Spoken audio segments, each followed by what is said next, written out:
We now look at the disclosures requirements under the Ind AS 8 framework. We will talk about the errors, and we will also be discussing the key differences between standards. When you restate, right, then accordingly you are preparing a opening balance sheet, right? An opening balance sheet at the beginning of the earliest comparative period. And it requires you to, by the way, give detailed disclosures, the nature of that error, what is the amount corrected, and what is the amount of correction for the earliest periods. And in case retrospective restatement is impracticable, right, then the circumstances that led to these, conditions per se, right?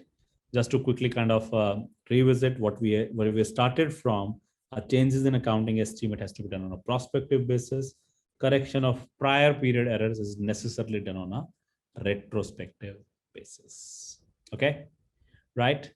We would now like to talk about the key differences, by the way, right? Indeed, the AS suggests the classification and disclosure of items with respect to the uniform preparation and presentation, but Ind AS 8 is a bit more comprehensive, right? It talks about not just the classification and disclosure, but it also talks about the criteria of selecting and changing those accounting policies, and also looking at the changes in accounting estimates and also the errors, right? So the idea basically is to, make it a more qualitative work with respect to the presentation of financial statements from a relevance and reliabilities perspective. Okay. Likewise, AS is a bit restricted to cover only accounting principles and the methods, but Ind AS 8 is a more inclusive standard which talks about the base, conventions, rules, practices, all these things as a part of, for example, the definition of accounting policies there. Okay. Changes in accounting policies is required to be done even under AS if the statute requires it to do so. But Ind AS 8 does not talk about that parameter at all. Okay.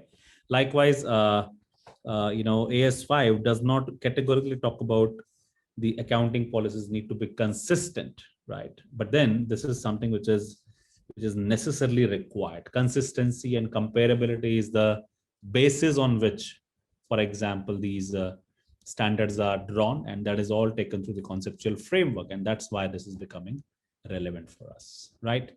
Finally, a rectification of errors is done on a prospective basis. Now, this is a key difference again, right? Under the AS5 framework, we said that you do it on a prospective basis, but essentially Ind AS 8, rightly so, in substance, rightly so, suggests that it has to be done on a retrospective basis. Okay, that's something that you wanted to always remember at this point in time. Okay. Now, having discussed all these concepts, under the Ind AS 8 framework, let's try to understand and test our knowledge on the concepts that we have learned so far. Okay, we are given this scenario where it says that Gamma Limited charged off certain expenses as interest cost for the year ended 31st of March 21.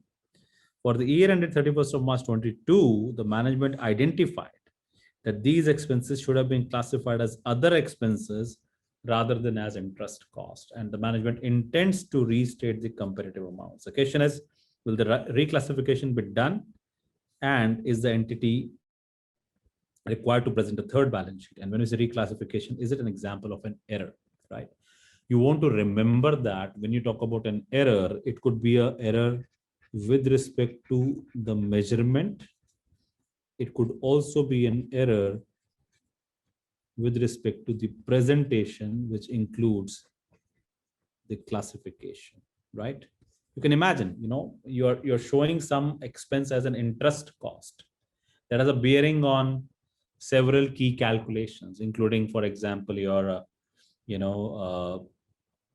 interest coverage ratio. It has a bearing on, for example, how do you look at the cash flows from financing activities versus operating activities, right? So yes, indeed, showing one category of expenses as interest cost, for example, is indeed an error in place. And accordingly, yes, we need to talk about this, that the reclassification of expenses from interest cost to other expenses would indeed be an example of a correction of an error, right? Which means you need to go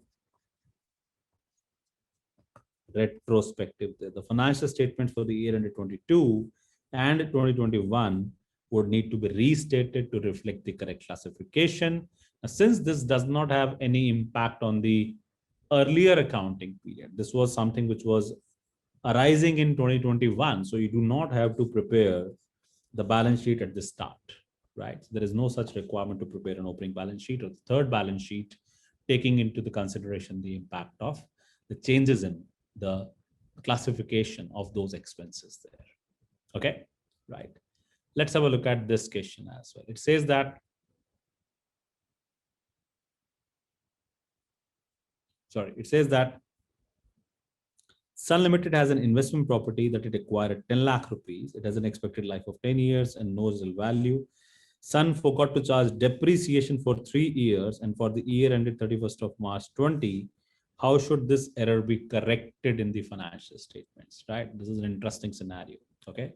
All we are saying is, you're looking at 31st of March 20 when you got to know about that error. You must have been preparing also a comparable financial statement for the year ended 31st of March 19.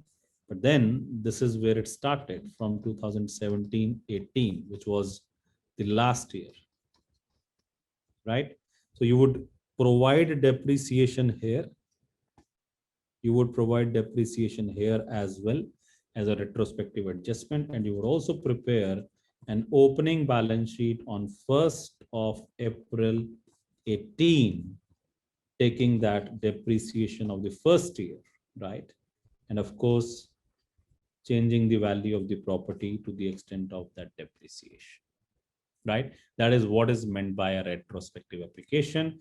You go retrospective, correct the comparative periods, and also, since the error pertains to the period prior to the comparative period, you prepare as well an opening balance sheet to that effect.